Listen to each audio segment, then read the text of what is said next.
নমস্কার বন্ধুরা, রূপা kitchen village ফুডে সবাইকে স্বাগত। চলে এসেছি আবার একটা সুন্দর রেসিপি নিয়ে।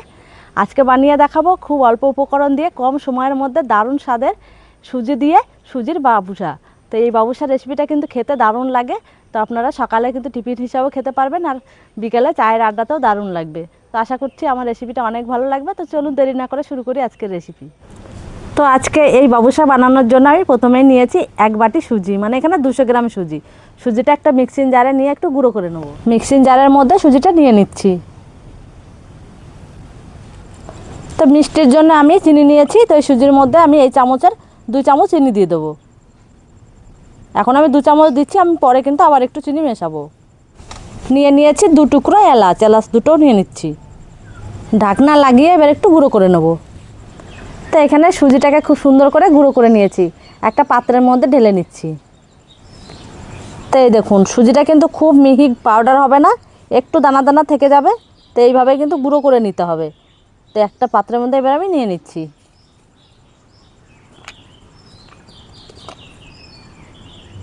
এরপরে যে বাটিতে করে সুজি নিয়েছি সেই বাটির 1 বাটি নিয়েছি এখানে উষ্ণ গরম লিকুইড দুধ। তো এই দুধটা দিয়ে আমি সুজিটাকে একটু ভিজিয়ে রাখবো। তো আপনারা চাইলে কিন্তু দুধের বদলে উষ্ণ গরম জলও দিয়ে ভিজাতে পারবেন।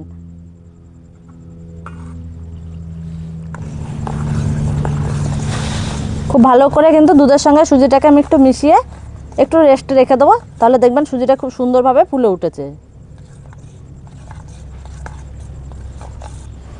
তো এই সুজিটাকে ঢাকনা দিয়ে ঢাকা দিয়ে আমি 10 মিনিটের মতো একটু রেস্টে রেখে দিচ্ছি। তো এখানে 10 মিনিট হয়ে গেছে, সুজিটা রেস্টে রাখা ছিল। 10 মিনিট পরে আমি আবার একটু মিশিয়ে দেখাচ্ছি। তো দেখুন সুজিটা কিন্তু ফুলে অনেকটাই শুকনো শুকনো হয়ে গেছে। একটু ভালো করে এভাবে একটু মিশিয়ে নিচ্ছি। এরপরে সুজির মধ্যে দিয়ে দিচ্ছি এখানে আমি স্বাদ মতো লবণ। এরপরে নিয়েছি যে বাটিতে করে সুজি দুধ নিয়েছি সেই বাটিরই হাফ বাটি নিয়েছি এখানে টক দই। টক দইটাও সুজির মধ্যে মিশিয়ে দিচ্ছি। এবারে দইয়ের সঙ্গে সুজিটাকে ভালো করে একটু মিশিয়ে দেবো।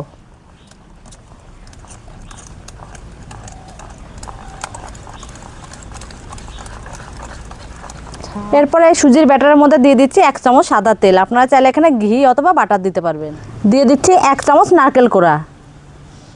এবারে এই দুটো উপকরণকে খুব ভালো করে একটু মিশিয়ে নেব। তো এখানে সব কিছু উপকরণ খুব ভালো করে মিশিয়ে নিয়েছি। এবারে আবারও আমি এটাকে 5 মিনিটের জন্য একটু রেস্টে রেখে দেবো। এবারে এদিকে একটা স্টিলের থালা নিয়েছি, থালাটা একটু সাদা তেল লাগিয়ে আমি রেডি করে নেব। তো এখানেও কিন্তু আপনারা বাটার অথবা ঘি ব্যবহার করতে পারবেন। তেলটা একটু ভালো করে পুরো থালাটার মধ্যে কিন্তু লাগিয়ে নিতে হবে। তো এখানে ব্যাটারটা আরও 5 মিনিট রেস্টে রাখার পর আবার নিয়ে নিয়েছি।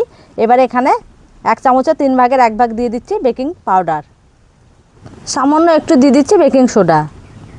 বেকিং পাউডার আর বেকিং সোডাটা একটু ভালো করে মিশিয়ে নেব।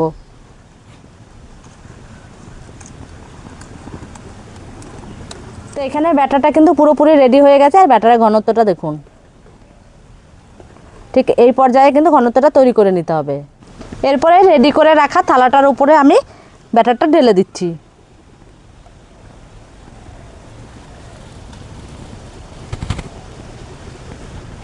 তো এবারে থালাটা কিন্তু আমি পুরোপুরি রেডি করে নিয়েছি। আর এদিকে আগে থেকে আমি গ্যাস ধরিয়ে একটা কড়াই বসিয়ে রেখেছিলাম। কড়াইটা কিন্তু মাঝারি আছে একটু গরম করে নিয়েছি। এরপরে একটা স্ট্যান্ড নিয়েছি, স্ট্যান্ডটাকে ঠিক উল্টো করে আমি কড়াইয়ের উপরে বসিয়ে দিচ্ছি। এরপরে রেডি করে রাখা থালাটা আমি স্ট্যান্ডের উপরে খুব সাবধানে বসিয়ে দিচ্ছি।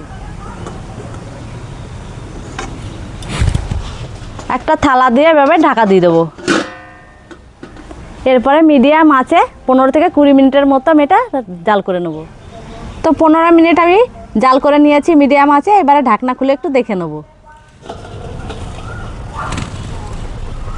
তো এখানে দেখতেই পাচ্ছেন সুন্দরভাবে কিন্তু হয়ে গেছে। তো একটা টুথপিক নিয়ে আমি একটু চেক করে নিই যে ভেতরটা ঠিকঠাকভাবে হয়েছে কিনা। তো দেখুন টুথপিক কিন্তু একবারে পরিষ্কার পরিচ্ছন্নভাবে বেরিয়ে আসছে, কোনো রকমের সাথে সাথে ভাব কিন্তু নেই। এরপরে থালাটা ধরে একটু নামিয়ে নিচ্ছি।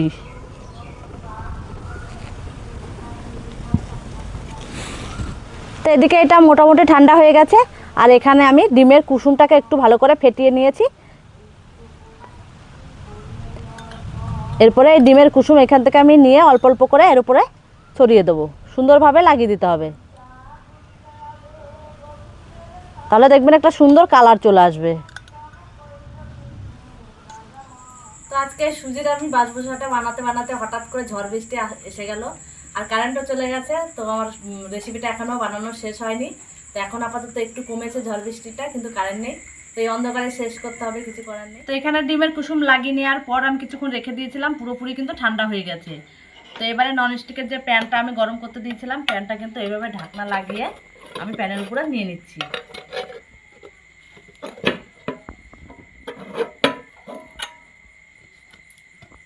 তো এইভাবে নিয়ে আমি কিছুক্ষণ একটু রান্না করে নেবো, মানে 2-3 মিনিটের মতো একটু উনুনের উপরে দিয়ে রাখবো, তাহলে দেখবেন তলার নিচের কালারটা খুব সুন্দর একটা কালার আসবে। এবারে গ্যাসের উপরে বসিয়ে দিচ্ছি। তো 5 মিনিট কিন্তু প্যানের মধ্যে দিয়ে আমি একটু রান্না করে নিয়েছি। তো এবারে আমি ঢাকনা খুলে নামিয়ে নেব। তো দেখুন সুন্দর একটা কালার এসছে। তো এবারে আমি এই প্যানটা ধরে নামিয়ে নিচ্ছি। তো এবার একটা ছুরি নিয়েছি, ছুরি দিয়ে আমি একটু চৌকো চৌকো করে কেটে নিচ্ছি।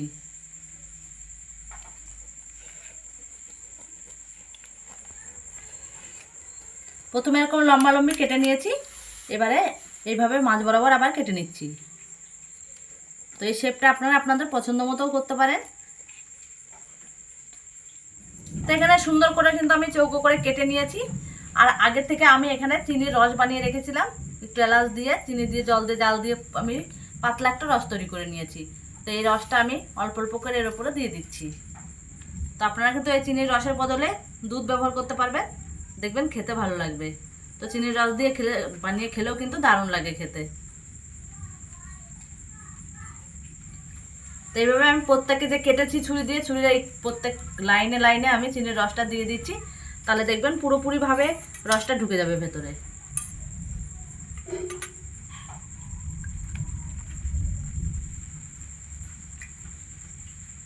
তো চিনির রসটা কিন্তু আমি সুন্দর করে দিয়ে দিয়েছি। এবারে যে আমি কেটেছি চামচে করে আমি সুন্দরভাবে তুলে নিচ্ছি। তো দেখুন সুন্দরভাবে কিন্তু তুলে নিচ্ছি। এইভাবে তুলে খেতে কিন্তু দারুণ লাগে। শুধুমাত্র সুজি আর একটুখানি দুধ দিয়ে এইভাবে দারুণ একটা মজার রেসিপি তৈরি করে নিতে পারবেন। খেতেও যেরকম লাগে দেখতেও কিন্তু সেরকম দারুণ হয়েছে। তো দেখুন ভেতরটা দেখুন। তো আমি আগেই বললাম চিনির রস দিয়ে এইভাবে তৈরি করে খেলে কিন্তু দারুণ লাগবে। আর আপনার চাইলে এটা দুধেও কিন্তু ভেজাতে পারবেন। আর কতটা নরম তুলতুলে হয়েছে দেখুন, মুখে দিলেই একদম মিলিয়ে যাবে। তো বন্ধুরা আজকে অন্ধকারের কারণে কিন্তু বেশি কিছু দেখাতে পারলাম না। তো আজকে এই রেসিপিটা আমার কেমন লাগলো আপনাদের অবশ্যই একটু কমেন্ট করে জানাবেন, আর একটু লাইক শেয়ার করে দেবেন। আর যারা নতুন বন্ধু চ্যানেলটিকে সাবস্ক্রাইব করে ঘন্টিটা বাজিয়ে রাখবেন। আবারও ফিরে আসবো অন্য কোনো সময় অন্য কোনো রেসিপি নিয়ে। ততক্ষণে ভালো থাকবেন, সুস্থ থাকবেন, সাবধান থাকবেন।